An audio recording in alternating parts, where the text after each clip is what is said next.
अर्जुन ने महाभारत युद्ध में युधिष्ठिर को मारने के लिए क्यों उठाई तलवार? महर्षि वेदव्यास द्वारा रचित महाभारत एक बहुत ही विस्तृत ग्रंथ है जिसमें अनेक कहानियां हैं। आम जन इनमें से अनेक कहानियों और प्रसंगों से अवगत है, लेकिन बहुतों से अनजान है।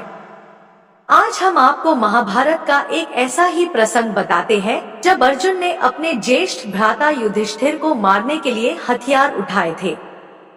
आइए जानते हैं आखिर अर्जुन ने ऐसा क्यों किया और इसका परिणाम क्या निकला। महाभारत काल की यह कथा हमें वह समय याद कराती है जब कुरुक्षेत्र युद्ध चल रहा था। यह युद्ध का 17वां दिन था और राजकुमार युधिष्ठिर तथा कर्ण के बीच युद्ध हो रहा था। सभी को इस युद्ध से बेहद उम्मीदें थी कि तभी शस्त्र विद्या में माहिर रहे कर्ण ने युधिष्ठिर पर एक जोरदार वार किया। एक के बाद एक करके कर्ण के सभी वार युधिष्ठिर पर भारी पड़ते गए और वह बुरी तरह से घायल हो गया। अब कर्ण के पास एक मौका था कि वह युधिष्ठिर को मारकर पांडवों की नींव हिलाकर रख दे, लेकिन उसने यह मौका हाथ से जाने दिया। आखिर क्यों? कर्ण ने युधिष्ठिर पर सिर्फ इसलिए वार नहीं किया क्योंकि उसने पांडवों की माता कुंती को यह वचन दिया था कि चाहे कुछ भी हो जाए वह उनके किसी भी पुत्र को जान से नहीं मारेगा। और यही कारण था कि ना चाहते हुए भी कर्ण ने युधिष्ठिर को जीवित ही जाने दिया।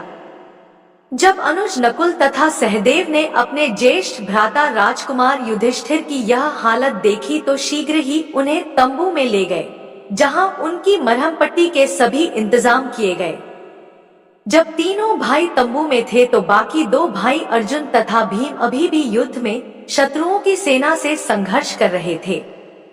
अचानक ही अर्जुन को राजकुमार युधिष्ठिर की अनुपस्थिति का एहसास हुआ और उन्होंने भीम से इस बारे में पूछताछ की। तब भीम ने बताया कि किस तरह से कर्ण तथा युधिष्ठिर के बीच हुए द्वंद्व युद्ध में भ्राता युधिष्ठिर घायल हो गए, जिसके बाद उन्हें विश्राम करने के लिए ले जाया गया है।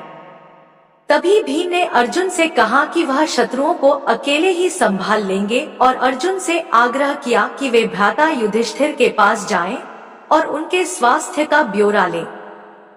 आज्ञानुसार राजकुमार अर्जुन उस तंबू की ओर चले दिए जहां युधिष्ठिर घायल अवस्था में पीड़ा से जूझ रहे थे।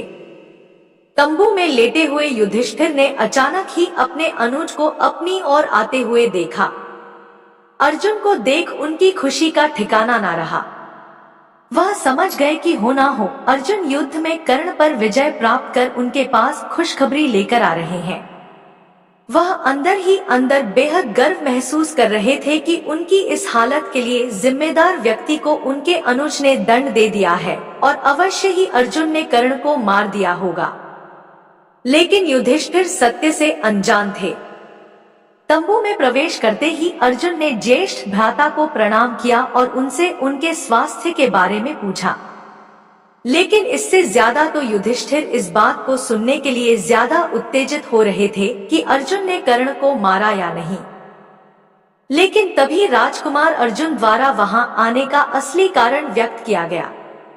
उन्होंने बताया कि कैसे भीम ने युधिष्ठिर के घायल होने की खबर सुनाई, जिसके बाद वह दौड़े दौड़े उनकी स्थिति का ब्यौरा लेने आ गए।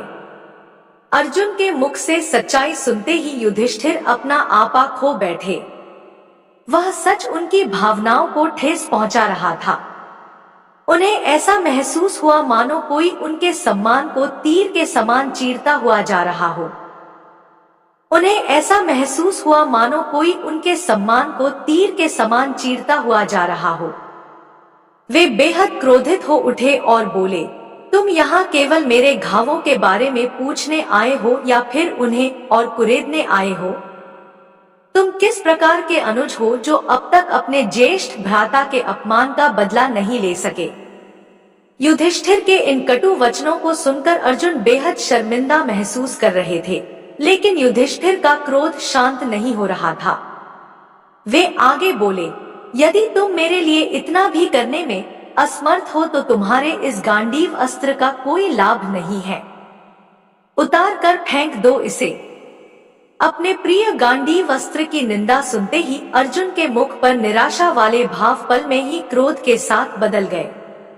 वह संसार में किसी से भी किसी भी प्रकार की निंदा सुन सकते थे, लेकिन उनके गांडीव के बारे में कोई एक भी अपशब्द बोले, यह उन्हें बर्दाश्त नहीं था।